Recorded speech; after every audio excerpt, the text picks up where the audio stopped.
bacteria still are benefited. They still get to do good, but the host itself is not harmed. Example of that is skin bacteria, Staph aureus. Okay. Staphylococcus aureus is beneficial. Well, it doesn't really hurt or help us, but it's on our skin. If we make a cut, it gets inside our skin, now what is it? Parasitic or parasitism. Okay. If it's normal flora on the skin, what do we call it inside the skin? If it's not normal flora, it's now, well, it's a parasitic, but what do we actually call it? What do we call a bum that wanders from town to town to town? Transient? Transient. Okay. So someone that's, or something that's where it's supposed to be, we call normal flora. If it changes where it's supposed to be to somewhere else, or it's something that's not supposed to be there, we call it transient. Okay? Transient microflora is not good for our body. Most of the time, we have normal flora there that stops it from doing anything. If we've already got an apartment complex and every room is full, and a bum walks by, is he going to have any place to stay? No. He's going to have to keep moving on. Same thing with our bacteria in our body. If we have our normal flora in places where they're supposed to be, there won't be any room or nutrients or different things for the transient bacteria to stick around and survive. Okay, so we want that normal flora to help us protect ourselves against transient flora. Are babies born with normal flora? No. No. Is it okay to have your babies get sick? Yes. Let them Okay. play in their filth. Fever, Yeah. rashes, no. A little cold, a little sniffle, yes. Okay.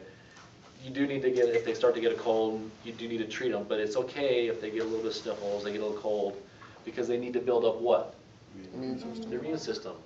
They need to get that normal flora in there. They need to be able to get the T cells and the B cells and the memory cells all built up, because by the age you hit your late teens to early 20s, what happens to your B cells and T cells?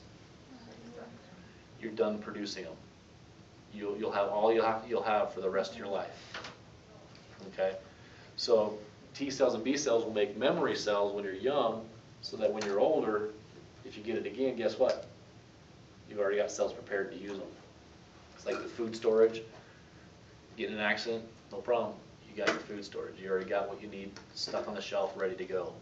Okay, so it's okay for babies to get a little sick. I'm not talking 107 fever and puking their guts out and rashes and things like that. I'm not saying that. I'm not saying don't let your kid get sick, but if they do, it's not the end of the world. You don't have to hyperprotect children. That's why more adults are sick now, because they got protected as children. I lived in the 80s. We didn't have private child-proof homes. We had bleach under the sink. Guess what? You learn after the first time, if it didn't taste good and it burned, you don't drink it anymore. Stick your finger in the light socket one time, guess what? You're not doing it again. Okay? Most of the time. Well, yeah. If you survive, first of all. And second of all, if you learn that you don't stick things in sockets, okay? A little bit of sickness is not going to hurt. It's actually very beneficial. That's why we give kids and children what? Immunizations. Why don't we give adults immunizations? Won't do very much good. All their T cells, B cells, all that's all used up, so they can't really fight a lot of the vaccines. So we give them the antibodies instead of the pathogens, which is just a short-term fix instead of a long-term fix. We'll talk about that in 15, the endocrine system. Immune system, 15. Okay? So know the differences between parasitism, mutualism, transient, normal flora, commensalism, those types of things. Okay? Now we talked a little bit earlier about the ability of a bacteria to hide itself. We talked a little bit about, I said the word pathogenicity. There are two words here you have to learn: pathogenicity and virulence. Virulence.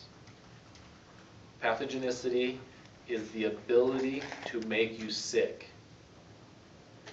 Virulence is how sick it can make you. Okay, so like a common cold. Do people get common colds all the time? Yes. It has a very high pathogenicity. Do a lot of people die from it? Percentage-wise, you have hundreds of thousands of people get sick. You have maybe one or two that die. Okay, so the virulence, the intensity of the cold, is usually not too bad. Okay, so there's an example of the difference between pathogenicity and virulence. Another one is AIDS. Is it easy to catch AIDS? If I'm walking around and I don't come into contact with anyone who has AIDS or come into contact with blood, what are my chances of getting AIDS? Very, very low. So their pathogenicity is very low. It has to be in blood. It has to be wet blood. It can't be dried. Okay, it has to be in stuff like that. So the way that you can you get it by someone sneezing on you? No. Okay, you have to have contact with their blood. The pathogenicity is low on it. Okay, not very easy to be infected. It's low pathogenicity.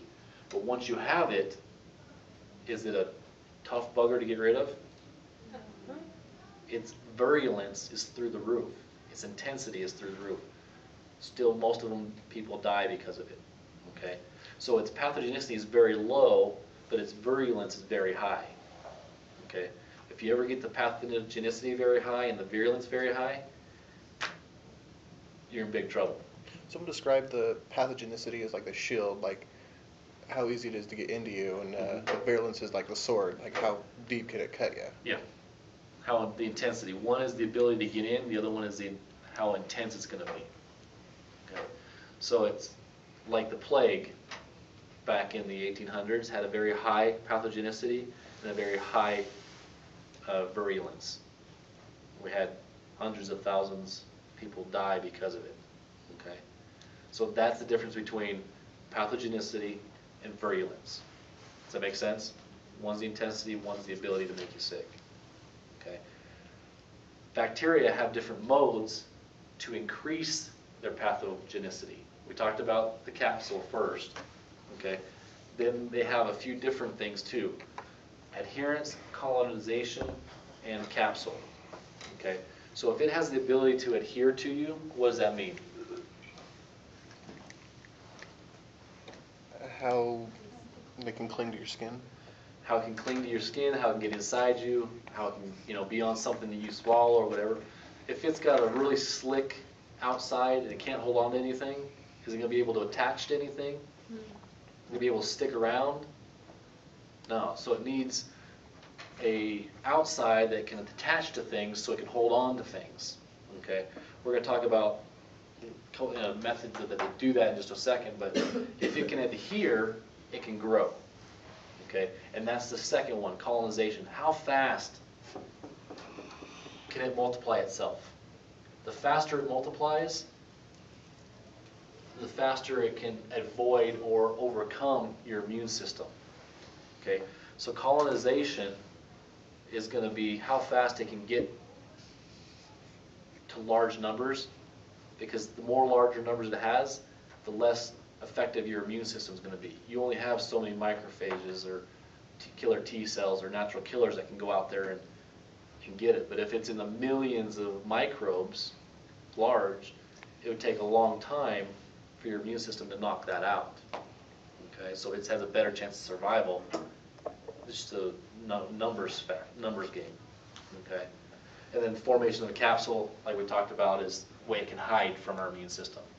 The longer it can hide and not be detected, the more it can produce, the bigger the colony, the more effective it can be. Okay, so understand the different ways that it can increase its pathogenicity. Okay, there are some invasiveness or some virulence that also play in the factor, and these are enzymes that increase the ability for the enzyme to grow. You have hyaluronidase, which breaks down connective tissue so that it has a place to hide in between skin and muscle. Is there blood flow between skin and muscle? just floating blood out there in the connective tissue? No. Are there the immune system just floating in between skin and muscle? No. No, so it's a nice place to hide. No blood to bring the immune system there, and there's no immune systems floating there for the most part. So it has a nice place to hide, okay? A lot of bums break into buildings and hide in bathrooms. No lights, security guards usually don't check it, so they can hide there and stay. That's kind of what this is doing, is creating a space that they can get into and hide.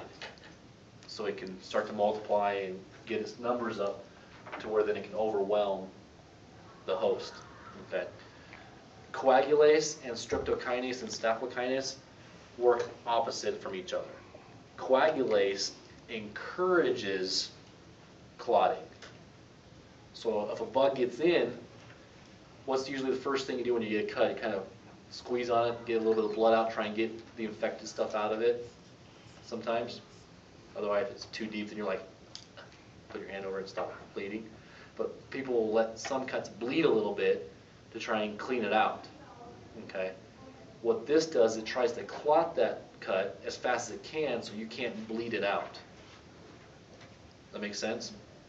If it can stagnate the blood that it's in, then you can't get it out. That's coagulase. Streptokinase and staphylokinase do just the opposite. They break down the clot so more that's on the outside can try and get in. If you can't clot, you have an open sore. It's like an open door for bacteria. It can just get in, just keep coming, just keep coming and keep coming. Once you get that clot there, it's a solid barrier and stops things from coming in. But blood is just a liquid barrier and they can go through liquid.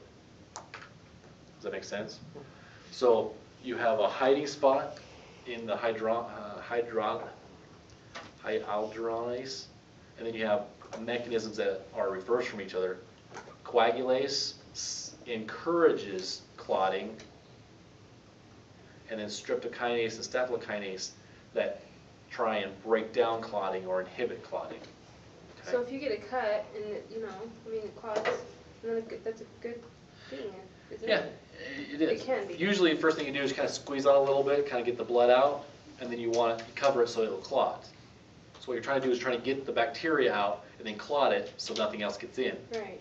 These two things are trying to either provide the clotting so you can't squeeze it and get it out, or it's stopping the clotting so it can get more in. Okay, so it's a couple different mechanisms to try and increase its pathogenicity, increase its invasiveness.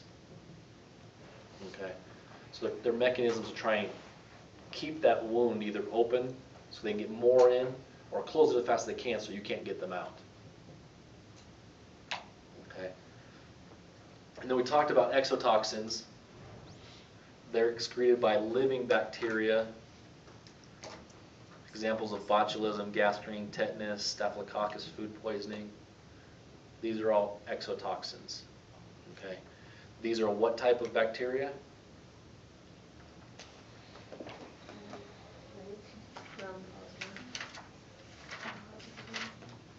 They're gram-positives. The endotoxins are your Negative. gram-negatives, and when you burst those really bad, you burst a whole bunch of them, you get anaphylactic shock. Okay. So those kids that are allergic to food allergies, is it kind of the same thing with food allergies?